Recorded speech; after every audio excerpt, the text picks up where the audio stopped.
When did a parent's dream for you turn into your nightmare? I found it at 11 p.m. on a Thursday while scrolling through my voice memos. I was looking for this jazz riff I'd improvised last week during lunch. Something simple, just a melody that felt good to play. I scrolled past grocery list reminders and song ideas until I saw it.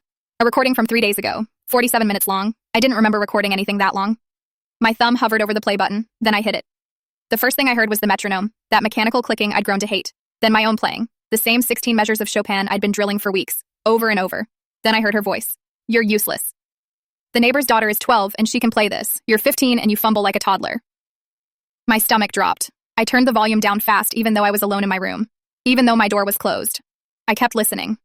A loud crash. The metronome hitting the wall. Glass breaking. One of the picture frames. My voice on the recording, small and shaky. Mom, my wrist really hurts. I think I need to stop. You'll stop when you get it right. I don't care if your hand falls off. I heard myself crying. Quiet, trying not to crying. The kind where you're scared making noise will make things worse. Then nothing but piano for 11 straight minutes. The same section, over and over. 43 times I counted later. 43 times with a wrist that was already swollen. I dropped my phone, ran to the bathroom and threw up. Sat on the cold tile floor for 20 minutes with my head between my knees. My hands were shaking so badly I could barely hold my phone when I picked it back up. I should delete this, I thought. I should delete it right now. But then I remembered what Mr. Carlson said last month when I broke down in his office after a panic attack during music theory. If things get bad, you need evidence. Not for a lawsuit, for protection. I didn't delete it. Instead, I opened my calendar and started counting backward. 14 months ago, Mom canceled my sleepover at Emma's house the morning I was supposed to go. Told me practice was more important than fun. Emma stopped inviting me anywhere after that, 11 months ago. Mom pulled me out of soccer mid-season, said athletics would ruin my finger dexterity. Coach Martinez called twice. Mom didn't answer. 8 months ago. The lock appeared on the outside of the music room door. So you can't sneak out early, she'd said, like I was a prisoner. 5 months ago. I checked a text during practice. She threw my phone against the wall. The screen shattered. She made me pay for the replacement with my birthday money. 2 months ago. She signed me up for state auditions. $200 entry fee. Didn't ask if I wanted to compete, just told me I was doing it. 4 to 5 hours of practice, every single day. No exceptions for homework. No exceptions for being sick. No exceptions for anything. 18 months of this. I opened my notes app and started writing everything down. Physical, chronic wrist tendonitis. I saw Dr. Patel 6 weeks ago. He prescribed rest. Mom said no. Constant tension headaches that make it hard to concentrate in class. Lost 9 pounds in 3 months because I'm nauseous all the time from stress. Academic. My GPA dropped from 3.7 to 2.9 in 1 semester. I'm failing geometry. Mr. Hassan sent an email home about it. Mom deleted it. I might lose my spot in the honor program. Social. Haven't hung out with Emma outside school in 4 months. Missed the homecoming dance. Missed debate team tryouts even though Ms. Reynolds personally asked me to join. Psychological. I have panic attacks now. Certain chord progressions trigger them. I can't explain why. I just hear those chords and I can't breathe. Mr. Carlson made me fill out some depression screening thing. PHQ-9. I scored 14. He said that's moderate depression. He wanted to call my mom. I begged him not to. I calculated the practice hours. Approximately 1,890 hours in 18 months. Some weeks I practiced more hours than I'd slept. Then the memory from yesterday hit me all at once. The jazz band. I'd joined 3 weeks ago in secret. Just lunch rehearsals. Nothing serious. But it was the first time in over a year that music felt like something I wanted to do instead of something I had to survive. Yesterday, Mom found out. She checked the school activities portal. She drove to school in the middle of the day. Walked right into the band room during rehearsal. 15 kids watching. Ms. Leone trying to understand what was happening. Mom grabbed my arm and dragged me out. Jazz is for people with no discipline. You're wasting your talent on garbage music. Ms. Leone tried to stop her. Ma'am, she's incredibly talented. She has real potential. She's wasting her talent on garbage music. And now I'm grounded for 2 weeks. Can't leave my room except for school and practice. This morning she looked at me over breakfast and said, if you embarrass me at state auditions, don't bother coming home. State auditions are in 11 days. I looked at the recording file on my phone. 47 minutes of evidence. Proof that I wasn't crazy. Proof that this wasn't normal. I backed it up to Google Drive and created a shareable link. My finger hovered over Mr. Carlson's contact. I know the truth now. I have proof. But what the hell do I do with it? I made it through the weekend without using that recording. Monday morning, first period study hall, I filled out a pass to see Mr. Carlson. My hands shook so badly I could barely write my name. I hadn't slept since Thursday. Every time I closed my eyes, I heard that recording. My mother's voice, the metronome hitting the wall, my own crying. I kept checking my phone to make sure the Google Drive backup was still there. I checked it 17 times between waking up and getting to school. Mr. Carlson's office was at the end of the guidance hallway. Small, cluttered, stacks of college brochures on every surface. But what I noticed first were the posters on his wall. Old jazz legends. Miles Davis, Ella Fitzgerald, John Coltrane. I'd never noticed them before. He looked up when I walked in. Lily, come in. Close the door if you want. I closed it. Sat down in the chair across from his desk. My backpack felt like it weighed 100 pounds. I heard what happened Friday, he said carefully, with the jazz band. Other teachers told me your mom came and I need to show you something. My voice came out wrong, too high. But I'm scared. He leaned forward. Okay, take your time. I pulled out my phone, opened the voice memo. My thumb hovered over the play button. It's 47 minutes, I said. But you only need to hear 3. I hit play. The metronome started, then my playing, then her voice. You're useless. The neighbor's daughter is 12 and she can play this. I watched Mr. Carlson's face change. He was a big guy, former football player, according to Emma, but right then he looked like someone had punched him. The sound of the metronome hitting the wall came through my phone speaker. Glass breaking. My voice. Mom, my wrist really hurts. I think I need to stop. You'll stop when you get it right. I don't care if your hand falls off. I stopped the recording. Mr. Carlson didn't say anything for a long time. Can I hear more? He finally asked. I let it play for another 7 minutes. He took notes the whole time. His handwriting got messier as he listened. When I stopped it again, he set his pen down. Lily, I need to show you something. He opened a file folder on his desk, turned it so I could see. Documentation, dates, times, observations, all about me. October 12th, student presented with visible swelling in right wrist. Reported pain level 7 out of 10. Stated, can't stop practicing. October 19th, student had panic attack during music theory class, hyperventilating, crying, triggered by chord progression in Chopin piece. October 26th, student fell asleep in history class. Teacher reported she's been falling asleep regularly. Dark circles under eyes. November 2nd, weight check during PE physical, down 9 pounds since September. PE teacher expressed concern. November 9th, PHQ-9, depression screening, score, 14, moderate depression. You've been documenting this? My voice cracked.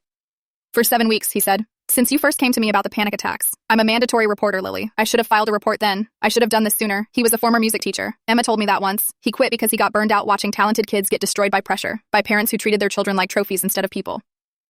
I have to file a CPS report today, he said. This is emotional abuse, educational neglect. You understand that, right?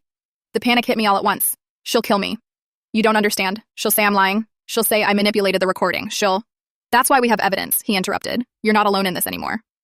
He explained the process. CPS would investigate. They'd call my mom, schedule a home visit. They'd interview me separately at school. Interview my siblings. Look at the evidence. What if they don't believe me? I asked. They will. He pulled a business card from his desk drawer, wrote his personal cell number on the back. Text me if anything escalates tonight, anything at all. I don't care what time it is. I took the card, put it in my pocket. I'm scared, I whispered. I know, he said. But this is the right thing. You know that, don't you? I nodded even though I wasn't sure I believed it. I came home at 3:47 p.m. Mom was in the kitchen, phone in her hand, face bright red. What did you do? I froze in the doorway. What did you do, Lily? I don't. Child Protective Services called me. Her voice was shaking, not sad shaking, rage shaking. They're coming here Thursday. For a home visit, because someone filed a report claiming I'm abusing you. My backpack slipped off my shoulder, hit the floor. You went to your school, she said slowly, each word sharp. And you lied about me. I didn't lie. My voice came out so small. I just showed him. Showed him what? She took a step toward me. What did you show him? I couldn't tell her about the recording. Not yet. I was too scared. I just talked to Mr. Carlson about what? About how I'm such a terrible mother because I make you practice? Because I care about your future? She wasn't yelling. That was worse. When she yelled, at least I knew where the anger was. This was cold, controlled. I sacrifice everything for you. Her voice was getting louder now. I work overtime to pay for Dimitri's lessons. $400 a month, Lily. Do you know what I could do with that money? I gave up my dreams so you could have yours. I could have been... She stopped herself. And this is how you repay me? Quieter again. Do you know what CPS does? They tear families apart. You're going to destroy this family because you're too lazy to practice. Jake appeared in the doorway behind me. Mia next to him, both watching. Go to your room, Mom said to them. They didn't move. Now. They disappeared. Mom turned back to me. Give me your phone. What? Your phone. Now. It's my... She held out her hand. Give it to me or I'll take it. I'd hidden my real phone in my backpack that morning. The one I handed her was my old phone from 2 years ago that still had some charge. I'd brought it just in case. She took it. Didn't even check to see if it was the right one. Go to your room. You're not eating dinner tonight. Think about what you've done. Think about how you're destroying this family. I went upstairs, closed my door. 20 minutes later, Jake knocked softly, opened the door just enough to slide a granola bar across the floor. What's going on? He whispered. I couldn't explain. I was shaking too hard. He left. I pulled my real phone out of my backpack. Texted Mr. Carlson from under my covers. She knows. She's really angry. His response came in less than a minute. Do you feel safe? Do you need me to call someone? I'm okay. Just scared. I'm here if you need me. Anytime. I mean that. I didn't sleep that night. I heard Mom on the phone with someone downstairs, her voice low and angry, talking for over an hour. At 2 a.m., I heard her walk past my door. Stop. I held my breath. She didn't open it. Her footsteps continued down the hall. I didn't sleep at all. Thursday after school, Mrs. Morrison arrived at 4:15 p.m. I watched from my bedroom window as she parked in our driveway. Gray sedan, professional. She wore a navy blazer and carried a leather folder. I'd been home for 20 minutes. Mom had sent me straight upstairs when I got off the bus. The doorbell rang. I heard Mom's voice downstairs. Bright, cheerful, completely fake. Thank you so much for coming. I think there's been a terrible misunderstanding. I stayed in my room, waited. The house smelled like fresh cookies. Mom had been baking since she got home from work. The kitchen was spotless. She'd even put flowers on the dining table, staging it like we were some perfect family. I heard their voices, Mom offering coffee, Mrs. Morrison declining politely, then footsteps on the stairs, a knock on my door. Lily? Mrs. Morrison's voice. Can I come in? Yes. She opened the door. Mom stood behind her in the hallway, tight smile on her face. I'd like to speak with Lily privately, Mrs. Morrison said. Mom's smile flickered. Of course. I'll be downstairs if you need anything. She left. I heard her footsteps retreat down the stairs. Mrs. Morrison closed the door, looked around my room, piano books stacked on my desk, music stand in the corner, my wrist brace hanging over my chair. She sat down at my desk chair, gestured to my bed.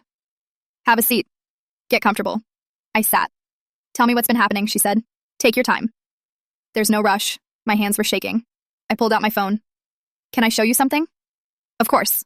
I opened the voice memo, hit play. You're useless. The neighbor's daughter is 12 and she can play this.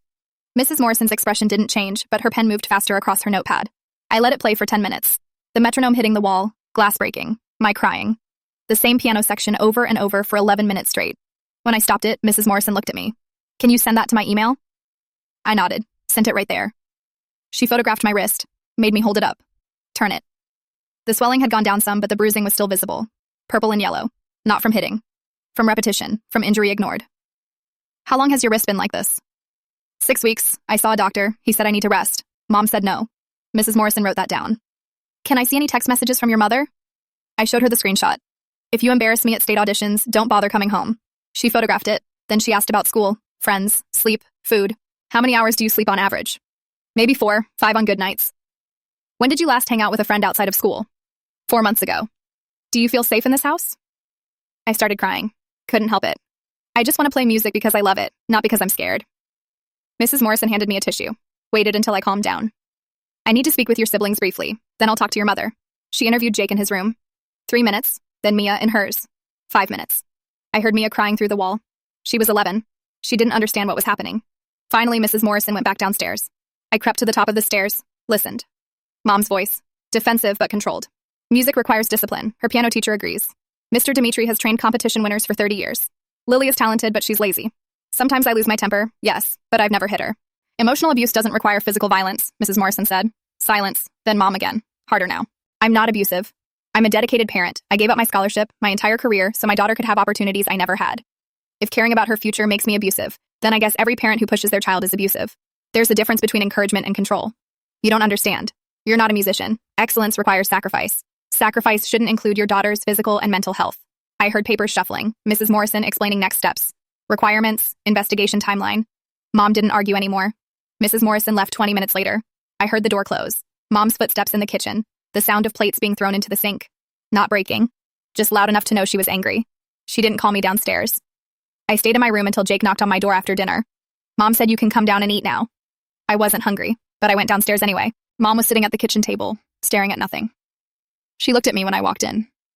I hope you're happy, she said quietly. You've invited strangers into our family. Strangers who think they know better than I do how to raise my own daughter. I didn't say anything. Eat, she said. Then go back to your room. I ate 3 bites of cold pasta. Went back upstairs, texted Mr. Carlson. CPS came. Don't know what happens next. His response came immediately. You did the right thing. I'm proud of you. I didn't feel proud. I felt like I'd just started something I couldn't stop. Friday afternoon, Mrs. Morrison called at 3:30 p.m. I was in my room doing homework, or pretending to. Really, I was just staring at my geometry textbook without reading any of it. My phone buzzed. Unknown number. I almost didn't answer. Lily, this is Mrs. Morrison from CPS. I'm calling with our initial findings. I sat up straight. My heart was pounding so hard I could feel it in my throat. The case has been determined as founded for emotional abuse and educational neglect. Founded. That meant they believed me. Your mother is required to attend a 12-week parenting skills course. She'll also be required to attend mandatory family therapy sessions. I'll be checking in with you at school every 2 weeks. My voice cracked. Am I being taken out of the house? No, this is a safety plan, not a removal. We want to keep your family together while ensuring you're protected.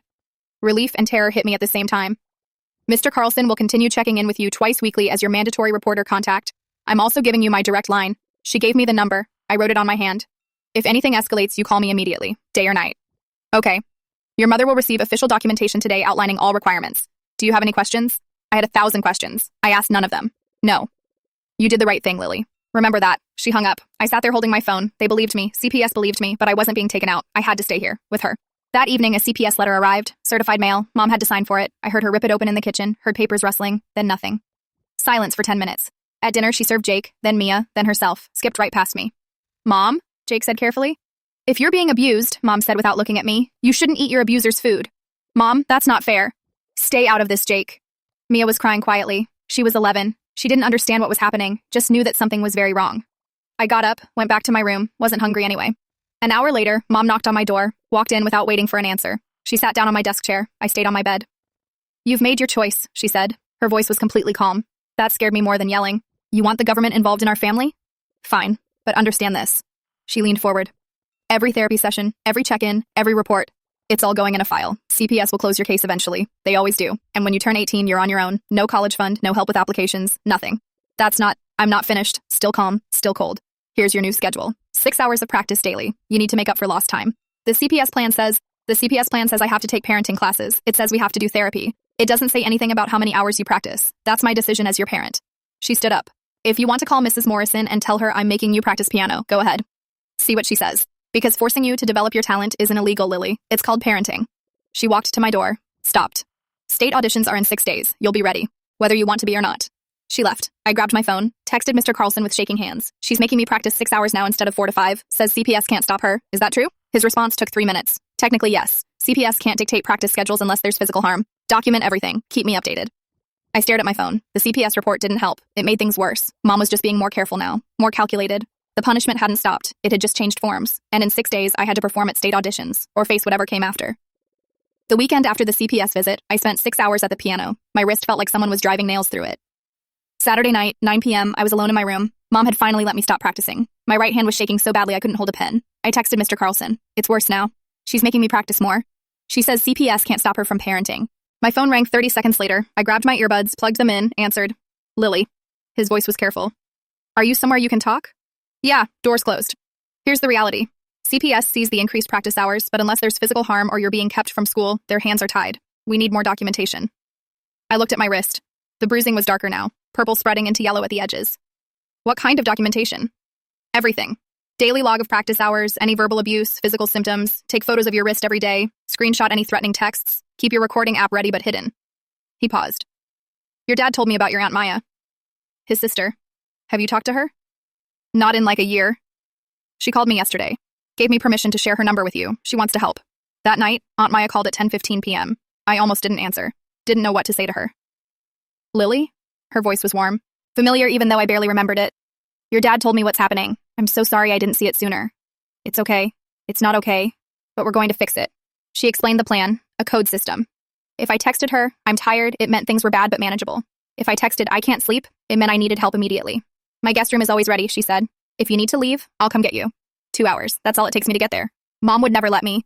Then we won't ask her. After we hung up, I sat on my bed staring at my phone. I needed a system. A way to document everything without Mom finding out. I created a private Instagram account. 0 followers. Just me. For time-stamped photos. Username, evidence_backup_ 2024 first post. Photo of my wrist. Right hand, palm up. Bruising visible. Caption. Day 3 after CPS visit. Swelling worse. Can barely hold pencil in history class. I took photos of the text messages Mom had sent this week. 6 hours minimum or you're not serious about state auditions.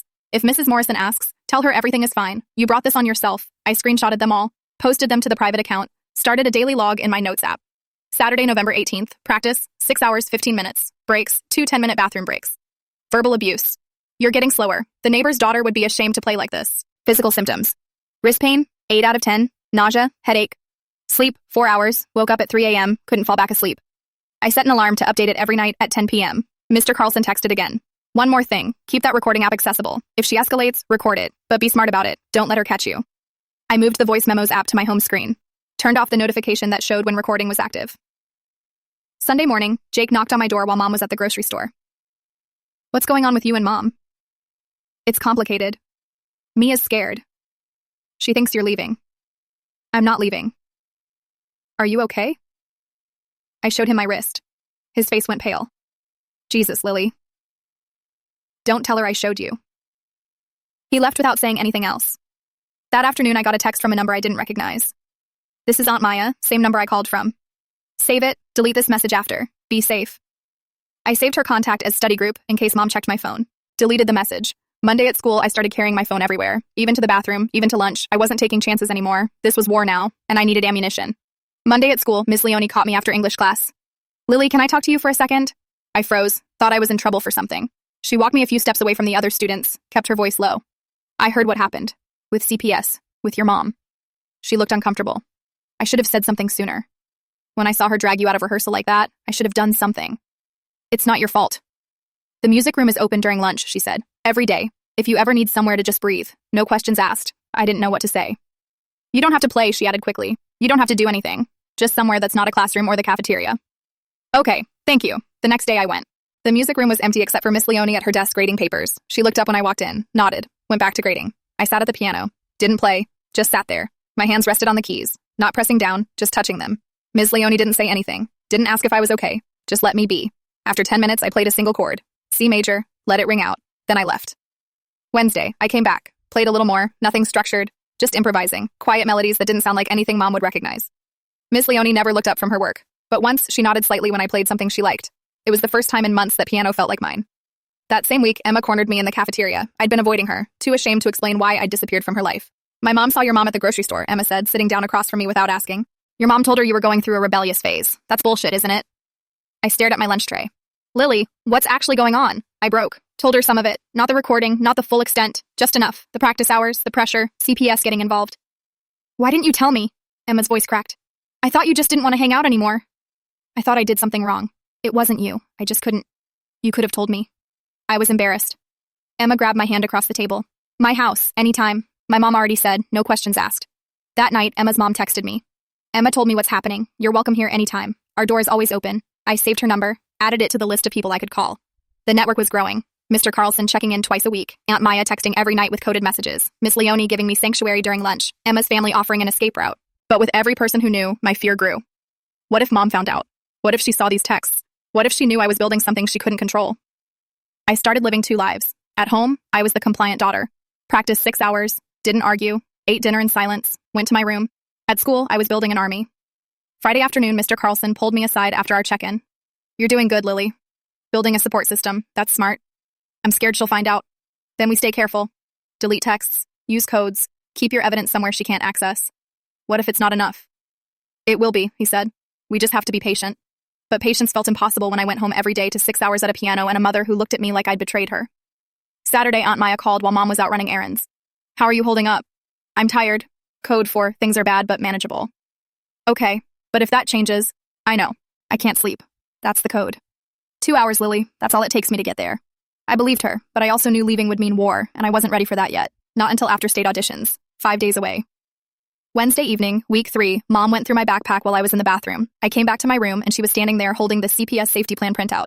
The one Mr. Carlson had given me, the one I'd forgotten to hide. Why do you have this in your bag? Her voice was flat, dangerous. Are you showing people? My stomach dropped. Mr. Carlson gave it to me. I have to keep it. It's required. She stared at me for 3 long seconds. Then she ripped it in half. Then in half again. Dropped the pieces on my floor. Oops, it got damaged. Tell him you need another copy. The threat was clear. She was watching everything. That weekend, Jake pulled me aside while Mom was doing laundry. You need to be more careful, he whispered. Mom's been checking the house phone records. She saw a 2-hour call last week. She thinks you're talking to Dad about her. I hadn't talked to Dad since this started. He'd sent exactly 2 texts. Try to get along with your mom. This will blow over. That was it. No phone calls, no checking if I was okay. I haven't called him, I said. I know, but she doesn't. I started deleting text threads immediately after every conversation. Used Aunt Maya's Netflix account on my laptop to send messages through the profile names. Changed them to codes only we understood. Documentary night meant everything's okay. Thriller Thursday meant I'm scared but managing. True crime meant I need help. Monday during practice, Mom walked into the music room without knocking. My phone was sitting on top of the piano. I wasn't even using it, just left it there while I played. Who are you texting? No one. I'm not. She grabbed my phone, started scrolling through messages. I deleted everything an hour earlier during lunch. There was nothing there, but my hands were shaking anyway. She kept scrolling, checked my recent calls, my photos, my search history, found nothing. You'll get this back after state auditions. She slipped my phone into her pocket. You don't need distractions. I was completely cut off now. No way to contact anyone after school. The next day, I told Mr. Carlson during our check-in. She took my phone. I can't contact anyone after school hours. He opened his desk drawer, pulled out an old flip phone. Gray scratched. Looked like it was from 2010. Keep this hidden. It has minutes on it. My number's programmed in, so is Mrs. Morrison's. Where do I hide it? Somewhere she won't look. That night, I hollowed out my geometry textbook, cut pages out with scissors in tiny increments so it looked like the book was still full from the outside, hid the flip phone inside, kept the textbook at the bottom of my backpack. Wednesday, close call number 2. I was practicing. 6 hours in. My wrist was screaming. I stopped for 30 seconds to shake out my hand. Mom appeared in the doorway. Why did you stop? My wrist hurts. Play through it. I can't. It really... She walked over, grabbed my right wrist, squeezed. I gasped. The pain shot up my arm. Does that hurt? Yes. Then you know it still works. She let go. Keep playing. I wanted to call someone, text someone, tell someone what just happened, but my phone was in her pocket, and the flip phone was in my backpack downstairs. I kept playing. That night, I texted Mr. Carlson from the flip phone under my covers at midnight. She grabbed my wrist today, squeezed it where it's injured, said I need to play through pain. His response came 3 minutes later. Document it. Take photos if there are marks. Write down exactly what she said. We're building a case. I took a photo of my wrist. The bruising was darker where she'd squeezed. Posted it to my private Instagram, day 17 after CPS visit. Mom grabbed injured wrist and squeezed. Said, then you know it still works. I was living in a surveillance state. Every move watched. Every word monitored. But they didn't know about the flip phone. They didn't know about the private Instagram. They didn't know I was building something they couldn't see. State auditions were in 3 days, and I had no idea how I was going to survive them. Thursday, week 4, I had my piano lesson with Mr. Dimitri. His studio smelled like old wood and furniture polish. The same smell it always had. Usually it made me feel focused, professional. Today, it just made me nauseous. I sat at his grand piano, set my hands on the keys. My right wrist throbbed before I even started playing. Your mother tells me you have state auditions Sunday, he said from his chair behind me. Let me hear the Chopin. I played the first 16 measures, made it through okay, then my wrist seized up on a difficult passage and I hit 2 wrong notes. He stopped me. Again. I played it again. Same mistake. Your wrist, he said. Not a question. A statement. I saw a doctor 8 weeks ago. He said tendinitis, recommended physical therapy and rest. All serious musicians play through pain. His accent got thicker when he was annoyed. Russian, heavy. You think Liszt stopped for sore wrist? You think Horowitz complained? It's not just sore. It is weak mind, not weak wrist. Your mother understands this. That is why she comes to me. He increased the practice difficulty right there. Added another Chopin etude, faster tempo, more technically demanding. If you cannot handle pressure now, you cannot handle conservatory, cannot handle career. After the lesson, I waited in the lobby while Mom paid. I could hear them through the door. She has potential, Dimitri said, but only if you stay firm. Your mother told me about CPS situation. My stomach dropped. I told her they don't understand artistic dedication. Talent without discipline is nothing.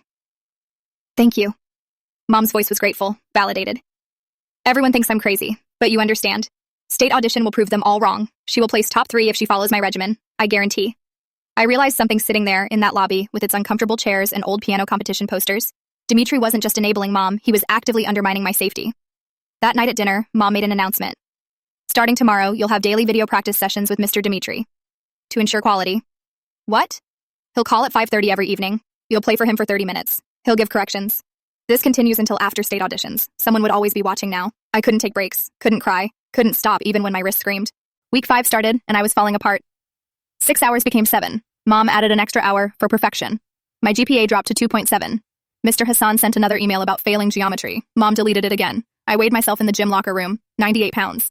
I'd started the school year at 112. The panic attacks were daily now. Certain chord progressions made me freeze, made my chest tight, made me hyperventilate. Tuesday during practice, I had a full attack. Couldn't breathe. Gasping, hands shaking so badly I couldn't hit the right keys. Mom walked over. Stop being dramatic. Breathe slower. No comfort. No concern. Just impatience. I kept playing. Friday night, 3 days before state auditions, Mom reviewed my practice recording. Dimitri required daily recordings sent to his email. She listened through headphones at the kitchen table while I did dishes. This section is still wrong. I dried a plate. Didn't respond. We're doing an all-night practice session. I turned around. What? You heard me. 8 p.m. until we get it right. I have school tomorrow. You'll survive. 8 p.m. to 4 a.m. 6 hours straight with 10-minute breaks every 2 hours. My wrist was visibly swollen by midnight. Purple and hot to the touch. My fingers barely responded. I played the same 16 measures over and over, lost count after 60 times. Around 2 a.m. I was delirious, seeing double, couldn't remember if I'd played the passage correctly or not. Again, Mom said from the couch, I can't. You can and you will. Mom, please. You're going to win this audition. I don't care what it takes.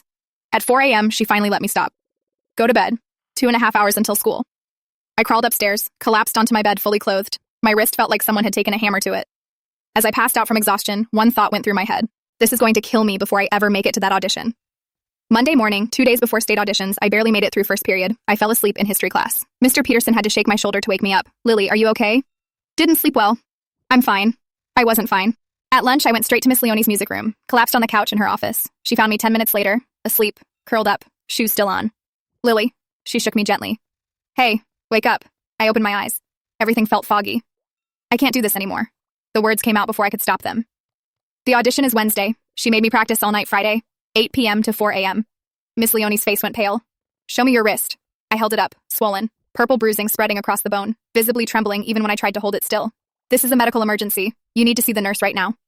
Mrs. Chen, the school nurse, took one look at my wrist and started taking photos. She had me move it, bend it, press on different spots. I winced with every touch. She filled out an incident report, 3 pages. This is severe tendonitis with possible stress fracture. She looked at me. You need to see an orthopedist today. And I'm recommending complete rest from any piano activities until you're cleared. She picked up her phone, called my mom.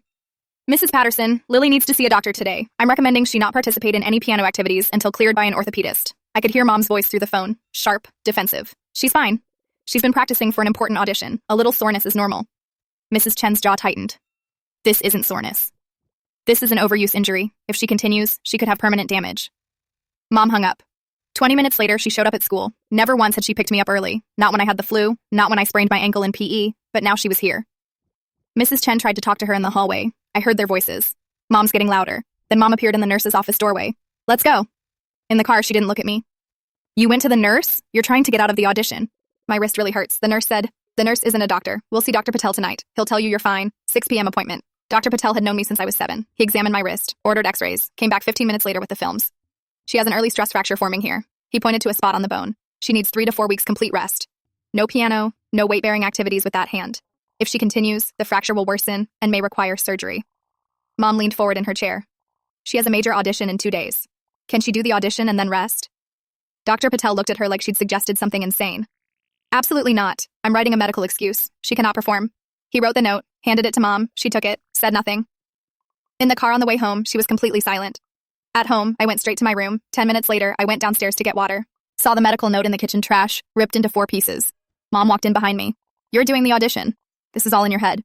Tuesday morning, I woke up and couldn't bend my wrist without crying. I wrapped it in an ace bandage from the bathroom cabinet, took 4 ibuprofen. The bottle said take 1 or 2. I didn't care. At breakfast, Mom made her announcement. No school today. We're doing a full rehearsal day. Dr. Patel said I can't play. I have a fracture. You're not injured. You're scared. We're pushing through fear. Jake tried to intervene. Mom, if the doctor said, she's manipulating all of you. This is psychological. Mom called my school, told them I was sick. 9 a.m. to 8 p.m., 11 hours. Every 45 minutes, she made me play the audition piece start to finish. I cried through most of it. My wrist screamed with every note. Winners don't cry. Do you think Lang Lang cried during practice? Lunch break was 15 minutes. I forced down half a sandwich, immediately felt nauseous. 3 p.m., my vision blurred. I stopped playing. I think I'm going to pass out. You're dehydrated. Drink water. Keep going. 6 p.m., Dimitri called for our video session, the final preparation. He saw my wrapped wrist immediately. What happened? Mom answered before I could. Minor strain. She's fine. Unwrap it. I need to see your hand position. I unwrapped it. My wrist was swollen to nearly twice its normal size, deep purple, yellow around the edges. Even Dimitri looked concerned. That looks serious. Mom cut him off. It looks worse than it is. Lily, play measures 16 through 24. I played. My fingers barely cooperated, hit 3 wrong notes.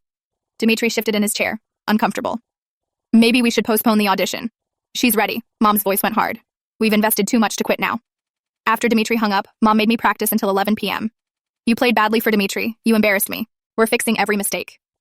When I finally stopped, I couldn't straighten my fingers. They stayed curled like claws. I went to bed wearing an ice pack, took 6 more ibuprofen, didn't care about the dosage anymore. I pulled out the hidden flip phone at midnight, texted Mr. Carlson.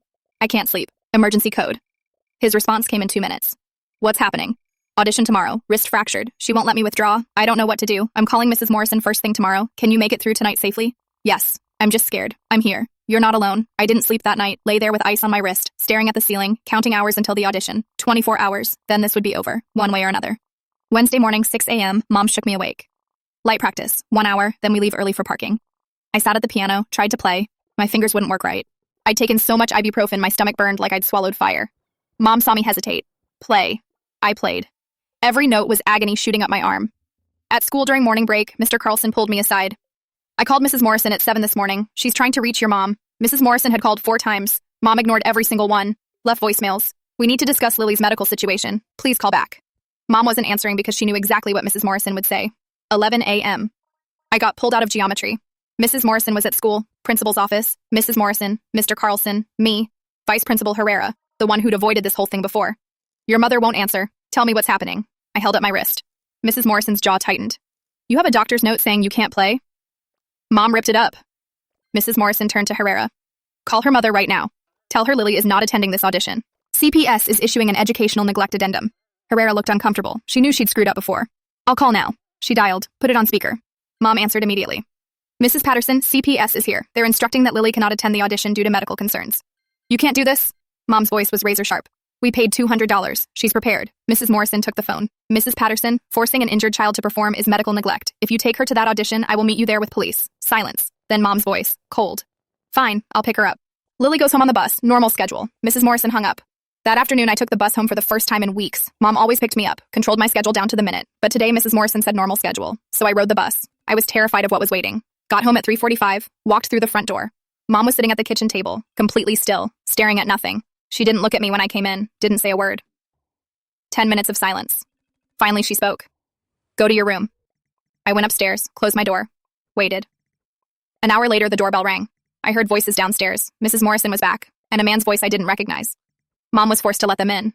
I heard footsteps coming up the stairs. Lily? Mrs. Morrison knocked. Can you come downstairs, please? In the living room, there was a police officer standing by the door. Uniform, badge, everything. Officer Bradford. He nodded at me. We're here to ensure you're safe. How do you feel? I couldn't move. Couldn't think. Scared. Has your mother hurt you physically? No, she just won't listen. Mrs. Morrison took photos of my wrist. Wrote down everything. The ripped-up doctor's note. The 13-hour practice session yesterday. Mom refusing to let me withdraw from the audition. She turned to Mom. I'm amending the safety plan. Lily must see an orthopedist within 48 hours and follow all medical recommendations. Any interference with medical care will result in removal from the home.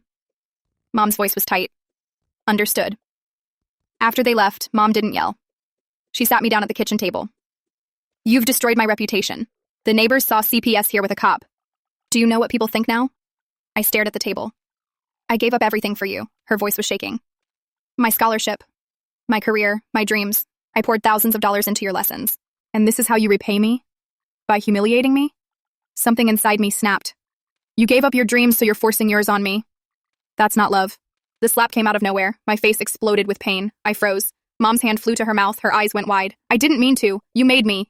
Jake appeared in the doorway. Mom, what the hell? Get out, Jake. He looked at me. Come on, we're leaving. Jake, you bring her back right now. No. He grabbed my backpack from the floor, took my arm, led me to his car. Mom followed us out. You're kidnapping her. I'm calling the police. Jake opened the passenger door. I got in. We drove. 2 hours to Aunt Maya's house. Jake texted her we were coming. Mom texted him 47 times during the drive. Bring her back. You're kidnapping her. I'm calling the police. Jake, answer me. You're destroying this family. He didn't respond to any of them. Aunt Maya was waiting at the door when we pulled up. You're staying here tonight. Both of you. She hugged me. I started crying and couldn't stop. She called Mrs. Morrison. Put it on speaker so I could hear. Lily's here. Her brother drove her. Her mother slapped her. Mrs. Morrison was silent for 3 seconds. I'm coming tomorrow morning. This changes everything. That night I slept in Aunt Maya's guest room, wrist elevated on 2 pillows, finally safe, but I knew tomorrow everything would explode. CPS would have to act. Mom crossed the line from emotional to physical abuse. There was no going back now. This wasn't just me versus Mom anymore. The system was about to intervene whether I was ready or not. Thursday morning, the doorbell rang at 8:30. I was in Aunt Maya's guest room. Hadn't slept much. My wrist throbbed even with the ice pack. Voices downstairs, official sounding. Aunt Maya knocked softly. Lily, CPS is here. They need to talk to you. Mrs. Morrison was in the living room with 2 other people, a man in a suit. Officer Bradford from yesterday. Lily, this is Mr. Hughes. He's my supervisor. We need to ask you some questions about what's been happening. They sat me down on the couch. Mr. Hughes opened a folder. Tell us everything. From the beginning. Take your time. I told them. All of it. The 18 months, the practice hours, the recording, the all-night sessions, the slap. Do you have documentation? I pulled out my phone, played the 47-minute recording. They listened to the whole thing. Every scream, every threat, the metronome hitting the wall. Mr. Hughes's face got harder with each minute. I showed them the private Instagram, photos of my wrist progression over 6 weeks, purple bruising getting darker, swelling getting worse. Showed them my notes app, the daily log, practice hours, verbal abuse, physical symptoms, screenshots of Mom's texts. If you embarrass me at state auditions, don't bother coming home. Mr. Hughes closed the folder. This is substantiated physical abuse in addition to ongoing emotional abuse and medical neglect. We're implementing emergency custody change. My stomach dropped. What does that mean? It means you're not going back to your mother's house. Not right now. We have 3 options, he explained. Temporary placement with Aunt Maya if she passed background check and home evaluation. Foster care while the case proceeded, or return home with a safety monitor. The 3rd option is off the table, Mrs. Morrison said firmly. I want to stay with Aunt Maya. They started the paperwork right there. Kinship care forms, emergency placement authorization.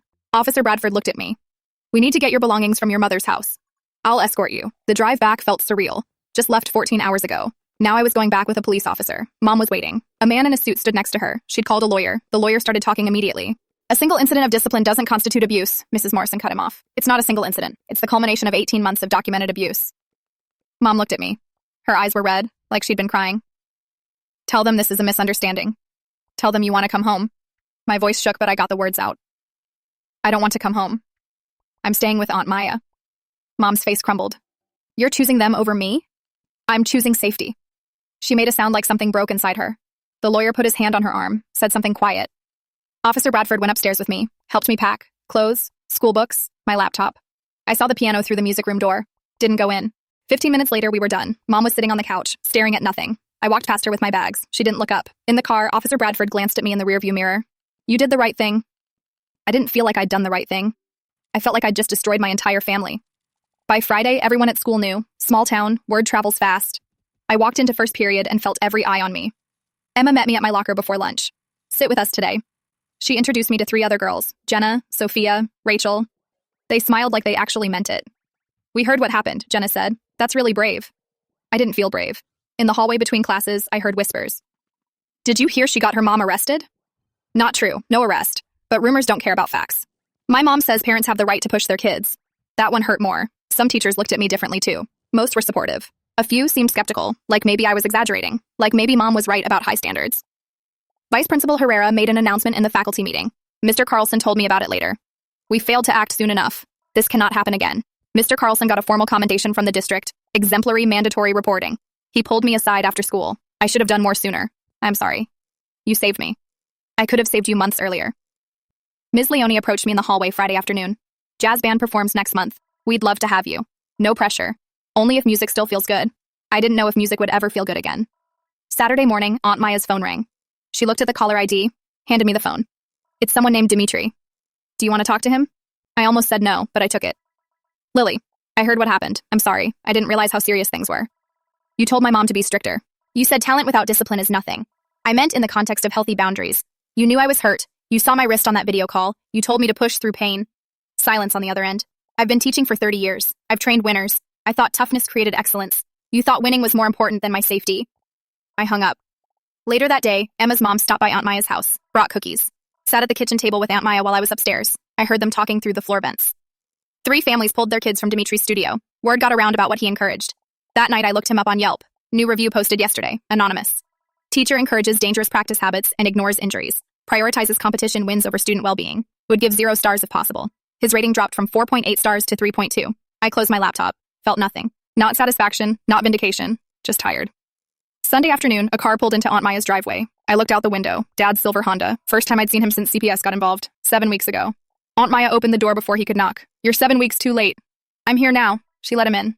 He stood in the living room looking uncomfortable, like he didn't know what to do with his hands. Can I talk to Lily? Aunt Maya looked at me. I nodded.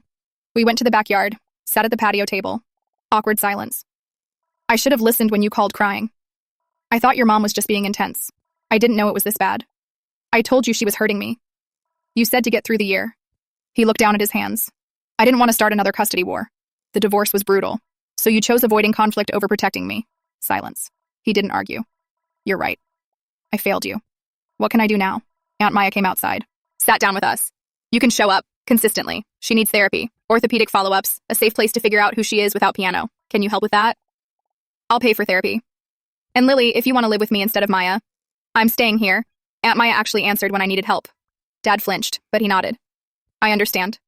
Before he left, he hugged me. First time in over a year. I'm sorry. I'll do better. I watched him drive away. Felt nothing. Not anger. Not forgiveness. Just numb acknowledgement that he wasn't there when it mattered. 2 weeks at Aunt Maya's house, and I had my first court-mandated family therapy session. Dr. Sandra Okoye's office was on the 3rd floor of a medical building. Beige walls, fake plants, chairs that were supposed to look comfortable but weren't. Mom was already there when I arrived, sitting in the waiting room, staring at her hands. We didn't look at each other. A CPS observer sat in the corner with a clipboard. Mrs. Morrison's replacement while she handled other cases. Dr. Okoye called us in. Mid-40s, warm smile, professional. Ground rules. No interrupting, no blaming language, express feelings with I statements. Understood? We both nodded.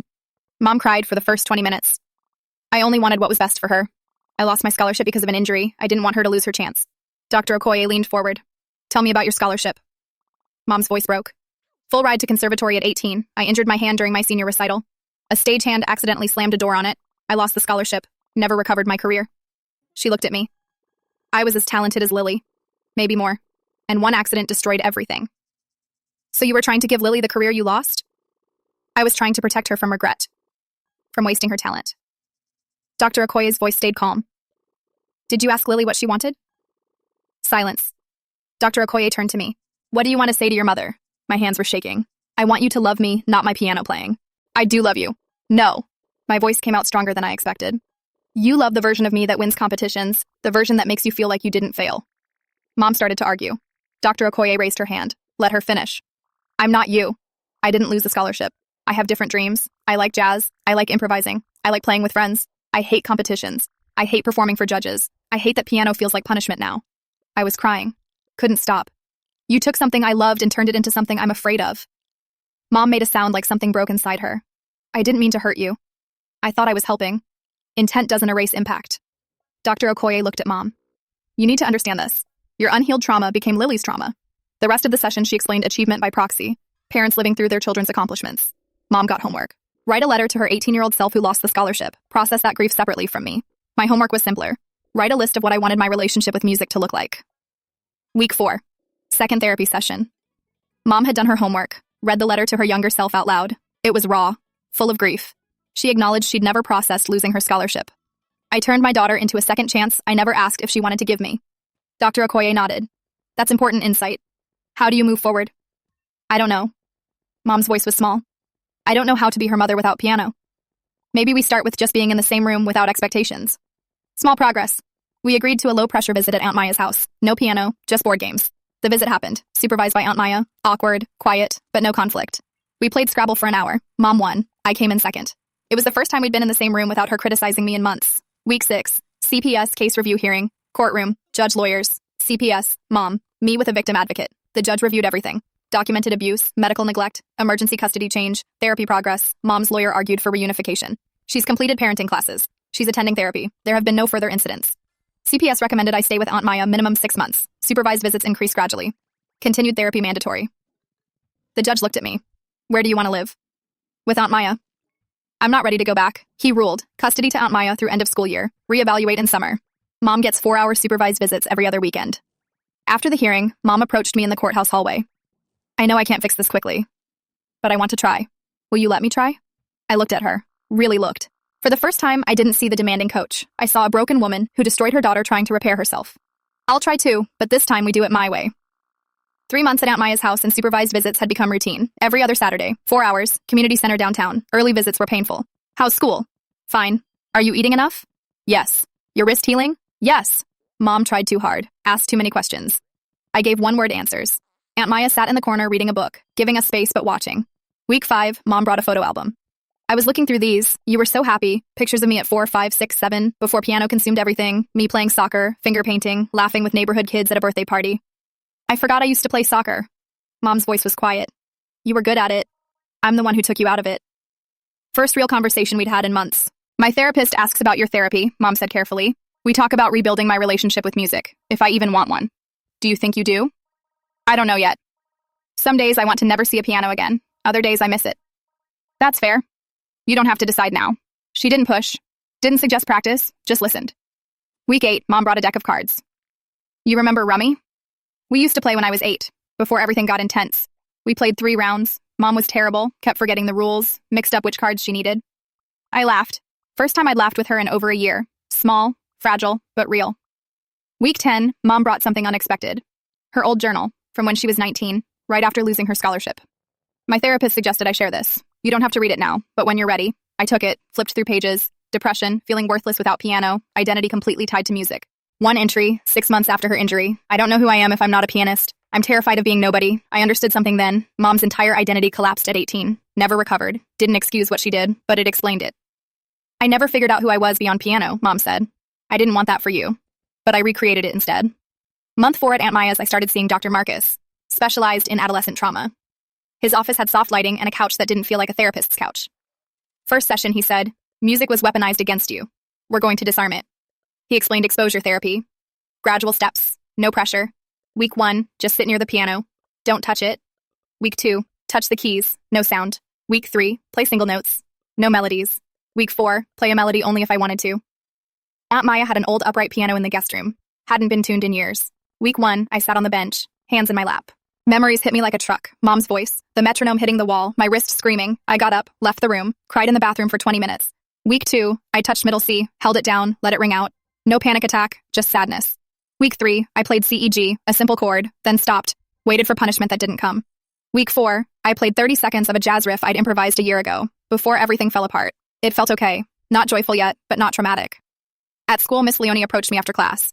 Jazz band spring concert is in 3 weeks. You don't have to perform, but you're welcome to sit in on rehearsals. Just be in the room with music again. I went to one rehearsal, sat in the back corner, listened to other students play, messy, imperfect, laughing when they messed up. This is what music was supposed to be. Not perfect, not pressure, just expression.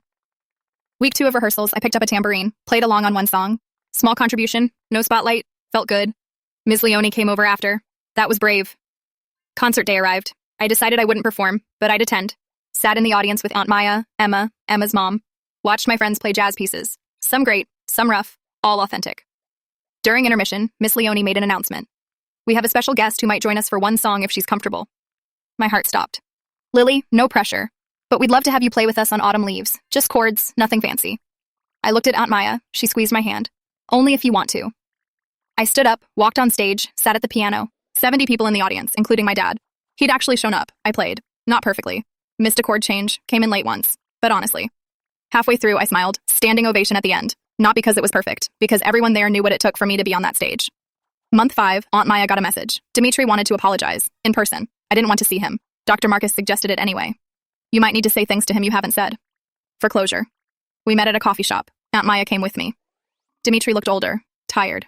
Gray at the temples I didn't remember. I've lost half my students. 3 families filed complaints with the State Music Teachers Association. I might lose my teaching license. Why are you telling me this? Because you were right. I prioritize winning over well-being, and I need to hear from you what that cost. I stayed calm. You saw my wrist. You knew I was injured. You told my mom to push harder. I thought discipline. You thought your reputation was more important than my health. You wanted another trophy student. You didn't care that I was suffering. His eyes got wet. You're right. I've been teaching the same way for 30 years. I thought toughness created excellence. Toughness without compassion is just cruelty. He nodded. Looked down at his coffee. I'm retiring. I can't teach anymore knowing what I enabled. I didn't feel triumphant. Just tired. I hope you figure out what you did wrong. Not just with me. With all of them. I stood up. Left. In the car, Aunt Maya asked, how do you feel? Like I closed a door. End of school year, I'd been at Aunt Maya's for 5 months. Court review came. Judge extended the custody arrangement through summer. Reevaluate in fall. Mom had completed her requirements. 12 weeks of parenting classes, 20 therapy sessions. No incidents. Our relationship was still fragile, but improving. Mom came to my end-of-year awards ceremony. I received the Academic Recovery Award. GPA raised from 2.7 to 3.4. Mom clapped. Didn't try to approach after. Gave me space. Later that night, she texted, I'm proud of you, not for the award, for surviving me. Summer started. I got a job at the local bookstore. My choice. Nothing to do with music. I worked registers, shelved books, recommended novels to customers, normal teenage stuff. Hung out with Emma, movie nights with Aunt Maya, just living. Piano relationship update. I played 3 or 4 times a week, only when I wanted to, joined an online jazz community, posted improvised recordings, got positive feedback from strangers who had no idea who I was or what I'd been through. No competitions, no pressure, just creativity. July brought family therapy session 18. Dr. Okoye looked at both of us. You've both done significant work. Where do you want the relationship to go from here? Mom answered first. I want to be her mother, not her coach. I want to know her as a person, not a pianist. I want a mom who asks about my day without criticizing, who can be in the same room without giving improvement notes. We agreed to try unsupervised visits. Mom would come to Aunt Maya's for dinner once a week. First unsupervised dinner was awkward, but okay. Mom brought takeout, Chinese food. We ate at the kitchen table, talked about my bookstore job, a customer who asked me to recommend a romance novel for her 90-year-old grandmother, the weird guy who came in every day and read magazines without buying them. Normal conversation. Mom mentioned her own therapy. I'm learning that I defined myself by what I lost. I'm trying to find out who I am beyond that. I'm trying to figure out who I am too. Maybe we can do that separately, but still be in each other's lives. August. Senior year decision time. I'd stay with Aunt Maya through graduation. 1 more year. Visit Mom regularly, but not live with her. I applied to colleges with strong music programs, not conservatories. Schools with dual programs, music therapy major, psychology minor. I wanted to help other kids whose creativity got weaponized. One night in late August, I wrote a Reddit post, logged into r/raised by narcissists, created a throwaway account.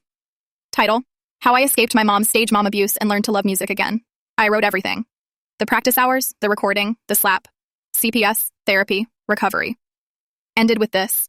To anyone dealing with a parent who loves your talent more than they love you. You're not ungrateful. You're not weak. You deserve to be loved as yourself, not as their second chance. Document everything. Find your safe people. And know that you can survive this. The thing they used to control you can become yours again. It takes time, but it's possible. Posted it at 11 p.m., woke up to 62,000 upvotes, 4,200 comments, top comment. I'm 34 and I still can't touch my violin because of my father. Reading this gave me hope that maybe one day I can reclaim it. Thank you.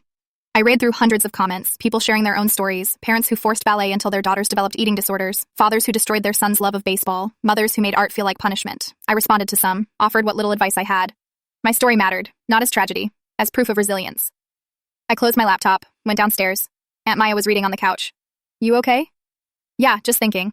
I sat at the piano, played Autumn Leaves, slowly, with mistakes I didn't bother correcting. Aunt Maya looked up, smiled, went back to her book.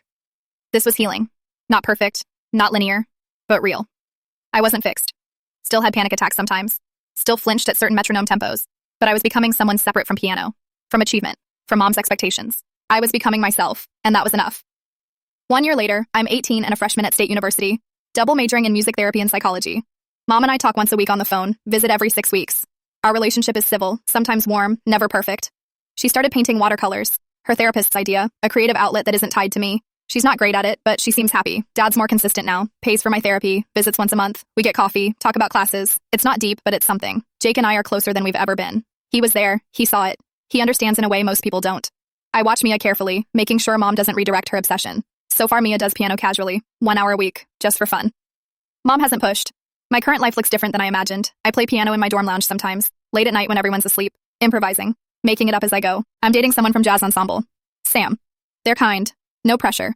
We play music together because we want to. I volunteer with a youth music program, mentor kids with intense parents. I spot the signs now, the forced smiles, the perfectionism masking fear, the apologizing for not being good enough. I tell them what I wish someone had told me. You're allowed to love music without being perfect at it. You're allowed to quit. You're allowed to be a person first, musician second.